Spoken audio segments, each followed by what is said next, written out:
সন্তানকে যারা গুলি করে হত্যা করেছে, আমার মায়ের বুক যারা খালি করেছে, আমাদের ভাইকে আহত বন্ধুত্ব করেছে যারা, অবশ্যই তাদেরকে নিষিদ্ধ করে তারপরে আমরা ঘরে ফিরে যাব।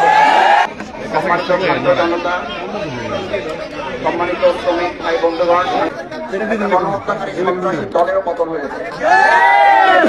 শুধুমাত্র একটা আওয়ামী সরকারি সন্ত্রাসী দলের পতন হয় নাই, বাংলাদেশের উপরে বিগত 17 বছর চেপে বসা একটা আধিপত্য পতন হয়েছে।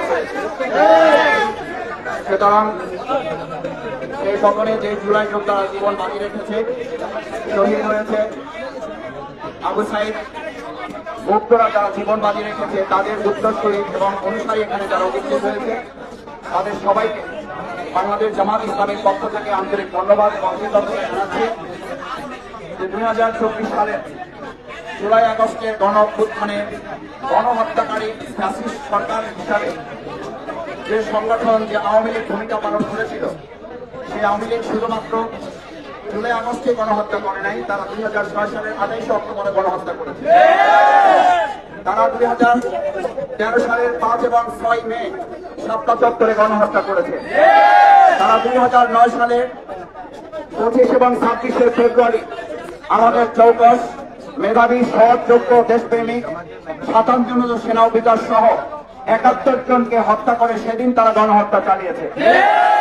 2013 সালের মাওলানা দেলোয়ার হোসেন সাঈদী রহমাহুল্লাহ ফাঁসি কার্যকর করার জন্য যে ফাঁসির রায় দিয়েছিল, মাত্র 5 দিনের ব্যবধানে 2.5 শতাধিক ছাত্র জনতাকে তারা হত্যা করে গণহত্যা চালিয়েছে।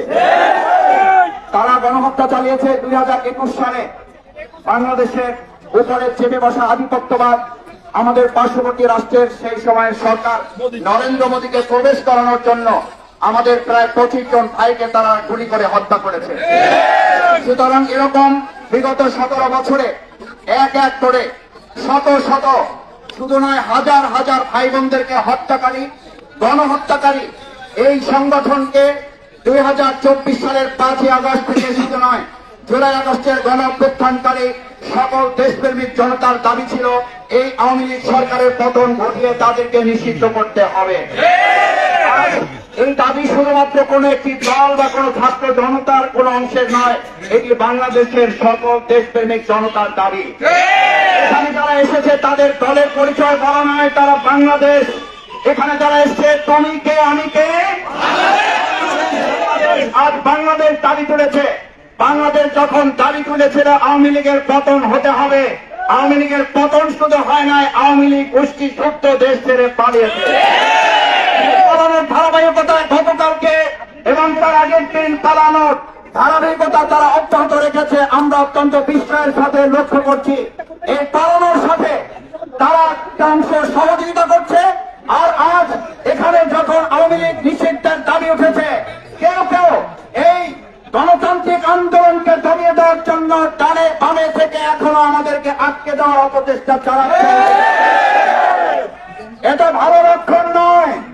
আপনাদের মনে থাকা উচিত, জুলাই আগস্টে আপনাদের গুলি এবং বন্দুককে উপেক্ষা করে এই ছাত্র জনতা বিজয় ছিনিয়ে নিয়ে গেছে। সেদিন যারা বিজয় ছিনিয়ে নিয়েছে তারাই আজ এখানে এসেছে।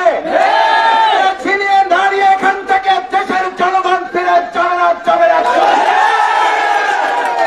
আজ এখানে রাজনৈতিক দলের নেতা হিসাবে বাংলাদেশ জামাত ইসলামী আসে নাই, আমরা এসেছি এদেশের 18 কোটি জনগণের সকলের ঐক্যমতের ভিত্তিতে আমরা বাংলাদেশ আওয়ামী লীগের মতো গণহত্যাকারী একটা সংগঠনকে অতি সত্বর নিষিদ্ধ ঘোষণা করে এই ছাত্র জনতাকে নির্বিঘ্নে তার যার যার জায়গায় ফিরে যাওয়ার সুযোগ করে দিতে হবে।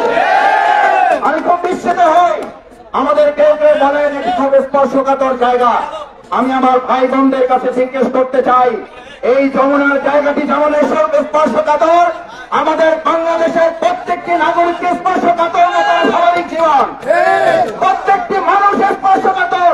মানুষের জীবনকে অনিরাপদ করে শুধু একটা ভবনকে নিরাপদ করা যথাযথ নয়। পরবর্তীকালীন সরকার তৈরি করা হয় নাই, এটা ফ্যাসিস্ট সরকারের দায়িত্ব ছিল কোন একটা ভবন পাহারা দিয়ে গোটা দেশকে অনিরাপদ করে। আজ আমরা পরিষ্কার একটা কথা বলতে চাই, এদের জনগণের দাবি, জনগণের দাবির প্রেক্ষিতে আমরা আশা করব বর্তমান অন্তর্বর্তীকালীন সরকারকে যে ছাত্র জনতায় ক্ষমতায় বসিয়েছে, সেই ছাত্র জনতার দাবি তুলেছে অবশ্যই আওয়ামী লীগকে নিষিদ্ধ করতে হবে। আমরা আজকে দুপুর পার করতে চাই না, তার আগে সকল রাজনৈতিক দলমত নির্বিশেষে ডেকে অবিলম্বে আওয়ামী লীগকে নিষিদ্ধ ঘোষণা করতে। সম্মানিত ভাই এবং বন্ধুগণ, আমির জামাত ডাক্তার শফিকুর রহমান আপনাদের সকলকে সালাম জানিয়েছেন এবং এই আন্দোলনে গত রাত থেকে আপনারা যারা এখানে অবস্থান করেছেন, করছেন, করবেন, আমরা এই আন্দোলন সফল না হওয়া পর্যন্ত আশা করি বর্তমান অন্তর্বর্তীকালীন সরকার সহযোগিতা করবে এবং ছাত্র জনতার এই দাবি বাস্তবায়নে তারাই এগিয়ে এসে ভূমিকা পালন করবে। ছাত্র জনতা আবার জীবন দেওয়ার, আবার গুলির মুখে দাঁড়ার, সেটার জন্য অন্তর্বর্তীকালীন সরকার অপেক্ষা করবে, এটা আমাদের জন্য দুর্ভাগ্যজনক। সুতরাং ভাই এবং বন্ধুগণ, আমার সম্মানিত শ্রমিক ছাত্র জনতা ভাই বোনেরা, আজ এখানে আমাদের ছোট বাচ্চারা আবার নেমে এসেছে। আমি সাংবাদিক ভাই বোনদের কাছে অনুরোধ করতে চাই, আমাদের ভাইয়েরা, আমাদের বোনেরা, আমাদের ছাত্র জনতা, আমাদের জুলাই যোদ্ধারা, আমাদের শহীদ পরিবার, আমাদের আহত বন্ধুত্বরা এখনো যখন পুনর্বাসিত হয় নাই, তার আগে বিচার সংস্কার সম্পন্ন না করে আবার আরেকটা ছোট্ট নির্বাচন দিয়ে জাতির সাথে তামাশা করতে দেওয়া হবে। কারণ এরকম নির্বাচন আমাদের অবশ্যই প্রয়োজন, কিন্তু বিচার এবং সংস্কার ছাড়া জাতির প্রত্যাশিত নির্বাচন বাস্তবায়ন অসম্ভব। এই জন্য আমরা দাবি জানাতে চাই, অবশ্যই দ্রুত সময়ের মধ্যে ছাত্র জনতার এই দাবিকে সামনে রেখে আওয়ামী লীগকে নিষিদ্ধ করে বাংলাদেশের জনগণের দাবি বাস্তবায়ন করবেন। মাঝখানে যুবলীগ, স্বেচ্ছাসেবক লীগ আর এই সমস্ত ডালপালা ক্যাডার ষড়যন্ত্র করে আমাদের এই ছাত্র জনতাকে আর ঘরে নতুন আর কোন প্রশাসন করার প্রয়োজন নাই। প্রশাসনের জন্য 8 মাস সময় এনাফ ইজ এনাফ। পরিষ্কার বলে যায়, আমরা ছাত্র জনতা আজ এখানে নেমেছি পরিষ্কার বাস্তবায়নের জন্য। আওয়ামী লীগকে নিষিদ্ধই হচ্ছে এখন দেশের মানুষের 1 নম্বর প্রধান এবং সবচেয়ে মূল লক্ষ্য। এই লক্ষ্য থেকে অন্য কোনো দিকে আমাদের ডাইভার্ট করা যাবে না। এই জন্য আমি আপনাদের কাছে আহ্বান জানাতে চাই, আসুন আমরা ছাত্র জনতা এদেশের জনগণের পক্ষ থেকে এই আওয়ামী লীগকে নিষিদ্ধ করে একটা নিরাপদ বাংলাদেশ তখনই করা যাবে। শুধু নিরাপদ যমুনার দায়িত্ব আমাদের কাউকে নিতে হবে না, নিরাপদ একটা বাংলাদেশের দায়িত্ব আমরা সবাই মেনে নিতে চাই। আমরা সেই ক্ষেত্রে প্রশাসন যারা আছেন তাদের সহযোগিতা কামনা করি। আমাদের দেশের বিভিন্ন স্তরে যে যেখানে আছেন, আমি আশা করি আওয়ামী লীগকে নিষিদ্ধ চাই এই জনগণ ছাত্র জনতার আহ্বানের সাড়া দিয়ে শুধু যমুনায় নয়, বাংলাদেশের প্রত্যেকটি ইঞ্চি মাটিতে দাঁড়িয়ে আমরা ব্যারিকেড তৈরি করতে সক্ষম। কারণ এখানে যদি চারদিকে আমাদের ব্যারিকেড দেওয়া হয়, তাহলে আমরা ধরে নেব সারা বাংলাদেশের আবার 56,000 বর্গ মাইলে আমাদেরও ব্যারিকেড তৈরি করতে বাধ্য হবে। এখানে ব্যারিকেড দিয়ে ছাত্র জনতার এই গণজোয়ার ঠেকানো যাবে না, বরং সারা দেশে এই জনতার গণজোয়ার আপনারা এই দায়িত্ব নিয়ে ছড়িয়ে দিবেন। মনে করি সেটি দায়িত্ব আপনারা নেওয়ার প্রয়োজন নাই, বরং আলোচনার ভিত্তিতে দ্রুত সময়ের মধ্যে আওয়ামী লীগকে নিষিদ্ধ করা এবং তার আগ পর্যন্ত আমার সম্মানিত ঢাকা সিটি কর্পোরেশনবাসী, দেশবাসী যে যেখানে আছেন, আমার সন্তানকে যারা গুলি করে হত্যা করেছে, আমার মায়ের বুক যারা খালি করেছে, আমাদের ভাইকে আহত বন্ধুত্ব করেছে যারা, অবশ্যই তাদেরকে নিষিদ্ধ করে তারপরে আমরা ঘরে ফিরে যাব। আপনারা যারা এখানে এসছেন, আপনারা যতক্ষণ আমাদের এই দাবি বাস্তবায়ন না হচ্ছে, আমরা আপনাদের পাশে থেকে দাবি বাস্তবায়নে সর্বাত্মক সহযোগিতা করব, সেই আহ্বান জানিয়ে সেই প্রত্যাশা ব্যক্ত করে আপনারা শেষ পর্যন্ত দাবি আদায় অটল অবিচল জুলাই যোদ্ধারা জুলাই আগস্টে গোটা পৃথিবীতে যেমন উঁচু করে বাংলাদেশকে দেখিয়েছেন, আমরা আওয়ামী লীগকে নিষিদ্ধ করে আরেকবার বাংলাদেশকে পৃথিবীর মানচিত্রে আমরা তুলে ধরব।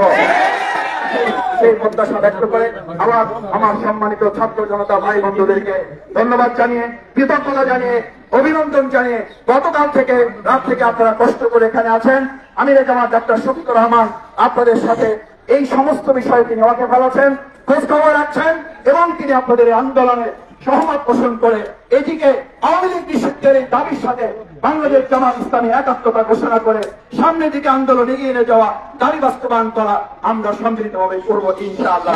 আসসালামু আলাইকুম ওয়া রাহমাতুল্লাহ।